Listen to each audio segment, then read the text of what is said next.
ಕಣ್ಣ ಮುಚ್ಚೆ ಕಾಡೆಗೂಡೆ ಆಟ ನಮ್ಮ ಬಾಳು. ನಮಸ್ಕಾರ ಸ್ನೇಹಿತರೆ, ಇವತ್ತು ನಾವು ಮಾತಾಡ್ತಿರೋ ವಿಷಯ ನಮ್ಮೆಲ್ಲರ ಹೃದಯ ಮುಟ್ಟುವಂತಹ ಕಾಮಿಡಿ ಕಿಲಾಡಿಗಳು ಕಾರ್ಯಕ್ರಮದ ಮೂಲಕ ನಮ್ಮನ್ನ ನಗಿಸಿದ ಮನರಂಜಿಸಿದ ಕಲಾವಿದ ರಾಕೇಶ್ ಪೂಜಾರಿ ಅವರ ಬಗ್ಗೆ. ಕಷ್ಟ ಬಂದಾಗ ನಗೋಕೆ ಕಲಿತವನು ಬದುಕೋದು ಕಲಿತಾನೆ ಅಂತಾರೆ. ಆದ್ರೆ ನಮ್ಮ ರಾಕೇಶ್ ಪೂಜಾರಿ ಅವರು ನಗುವಿನ ಹಿಂದೆ ಇಡೀ ಕುಟುಂಬವನ್ನ ಕಾಡುತ್ತಿದ್ದ ನೋವಿನ ಕಥೆ ಇತ್ತು ಅನ್ನೋದು ಬಹುಶಃ ನಮ್ಮಲ್ಲಿ ಅನೇಕರಿಗೆ ಗೊತ್ತಿಲ್ಲ.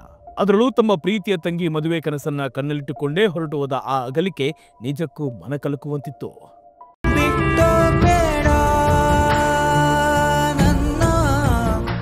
ಹೌದು, ಕೇವಲ 34ನೇ ವಯಸ್ಸಿಗೆ ನಮ್ಮ ರಾಕೇಶ್ ಪೂಜಾರಿ ನಮ್ಮನ್ನೆಲ್ಲ ಅಗಲಿದ್ದಾರೆ. ಯಾರೂ ನಿರೀಕ್ಷಿಸದ ಘಟನೆ ಅದು.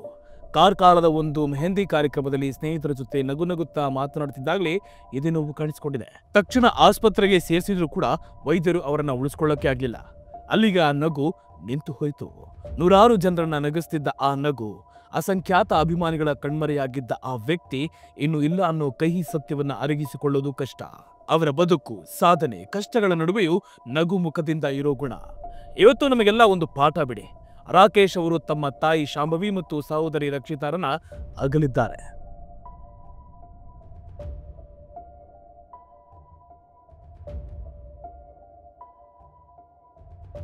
ರಾಕೇಶ್ ಪೂಜಾರಿ ಕೇವಲ ಒಬ್ಬ ಹಾಸ್ಯ ಕಲಾವಿದ ಆಗಿರಲಿಲ್ಲ ಬಿಡಿ. ಅವರು ಒಂದು ಕನಸು.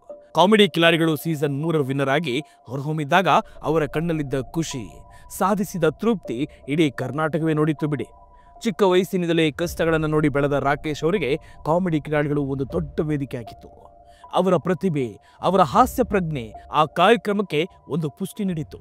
ಕಡು ಬಡತನದಲ್ಲಿ ಬೆಳೆದ ರಾಕೇಶ್ ತಮ್ಮ ಹಾಸ್ಯದ ಮೂಲಕ ಜನರನ್ನು ನಗಿಸಿ ಆ ಮೂಲಕ ತಮ್ಮ ಕುಟುಂಬದ ಆಧಾರ ಸ್ತಂಭವಾಗಿ ನಿಂತಿದ್ರು.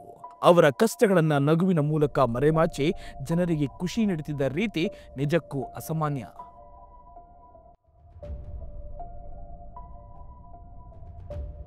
ನಮ್ಮ ಸಮಾಜದಲ್ಲಿ ಅಣ್ಣ ತಂಗಿಯ ಬಾಂಧವ್ಯ ಅನ್ನೋದು ಬಹಳ ವಿಶೇಷ. ರಾಜೇಶ್ ಪೂಜಾರಿಗೂ ತಮ್ಮ ತಂಗಿ ರಕ್ಷಿತಾ ಅಂದ್ರೆ ಅಷ್ಟೇ ಪ್ರೀತಿ. ಅವರ ಜೀವನದ ದೊಡ್ಡ ಕನಸುಗಳಲ್ಲಿ ಒಂದು ತಮ್ಮ ತಂಗಿಯ ಒಳ್ಳೆ ಮನೆಗೆ ಕೊಟ್ಟು ಸಂಭ್ರಮದಿಂದ ಮದುವೆ ಮಾಡೋದು. ಕಾಮಿಡಿ ಕಿಲಾಡಿಗಳ ವೇದಿಕೆ ಮೇಲೆ ಬಂದಾಗಲೂ ಗೆದ್ದ ಮೇಲೆ ಸಿಗೋ ಬಹುಮಾನದಿಂದ ತಂಗಿಯ ಮದುವೆ ಮಾಡ್ತೀನಿ ಅಂತ ಅನೇಕ ಬಾರಿ ಹೇಳಿಕೊಂಡಿದ್ರು. ದುರದೃಷ್ಟವಶಾತ್ ಆ ಕನಸು ನನಸಾಗುವ ಮೊದಲೇ ರಾಕೇಶ್ ನಮ್ಮನ್ನೆಲ್ಲ ಬಿಟ್ಟು ಹೋದ್ರು. ತಂಗಿಯ ಮದುವೆ ಖುಷಿ ನೋಡೋ ಭಾಗ್ಯ ಅವರಿಗೆ ಸಿಗಲಿಲ್ಲ. ತಮ್ಮ ಜೀವಮಾನವಿಡೀ ಆ ಕುಟುಂಬಕ್ಕಾಗಿ ದುಡಿದ ರಾಕೇಶ್ ಆ ದೊಡ್ಡ ಆಸೆಯನ್ನಿಟ್ಟುಕೊಂಡೇ ಕೊನೆಯುಸಿಳಿದ್ರು. ನಿಜಕ್ಕೂ ಹೃದಯ ವಿದ್ರಾವಕ. ಆ ತಂಗಿಯ ನೋವು, ಅಣ್ಣನಿಲ್ಲದ ಆ ಸ್ಥಾನ ಕಲ್ಪಿಸಿಕೊಳ್ಳಲು ಕೂಡ ಕಷ್ಟ ಬಿಡಿ. ರಾಕೇಶ್ ಅವರ ನಿಧನ ಸುದ್ದಿ ಕೇಳಿ ಇಡೀ ಕನ್ನಡ ಚಿತ್ರರಂಗ ಮತ್ತು ಕಿರುತೆರೆ ಕಂಬನಿ ಮಿಡಿದಿದೆ. ರಕ್ಷಿತಾ ಪ್ರೇಮ್ ಅವರು ಹೇಳಿದ್ದು ಹೀಗೆ: ರಾಕೇಶ್ ಕುಟುಂಬಕ್ಕೆ ಆಧಾರ ಸ್ತಂಭವಾಗಿದ್ರು. ಅವರ ಅಗಲಿಕೆ ನಿಜಕ್ಕೂ ನೋವು ತಂದಿದೆ ಅಂತ ಹೇಳಿದ್ದಾರೆ. ಯೋಗರಾಜ್ ಭಟ್ ಅವರು ಜೀವನದಲ್ಲಿ ನೋವಿದ್ದವರಿಗೆ ಮಾತ್ರ ನಗಿಸಲು ಸಾಧ್ಯ. ರಾಕೇಶ್ ಒಬ್ಬ ಮೃದು ಸ್ವಭಾವ ಜೀವಿ ಅಂತ ಹೇಳಿ ರಾಕೇಶ್ ಅವರನ್ನು ಸ್ಮರಿಸಿದ್ದಾರೆ. ಕಾಂತಾರ ಚಿತ್ರದಲ್ಲೂ ರಾಕೇಶ್ ನಟಿಸಿದ್ರು. ಜೊತೆಗೆ ಯೋಗರಾಜ್ ಭಟ್ ಅವರ ಮನದ ಕಡಲು ಚಿತ್ರದಲ್ಲೂ ಅಭಿನಯಿಸಬೇಕಿತ್ತು ಅನ್ನೋದು ನಿಜಕ್ಕೂ ದುರಂತ.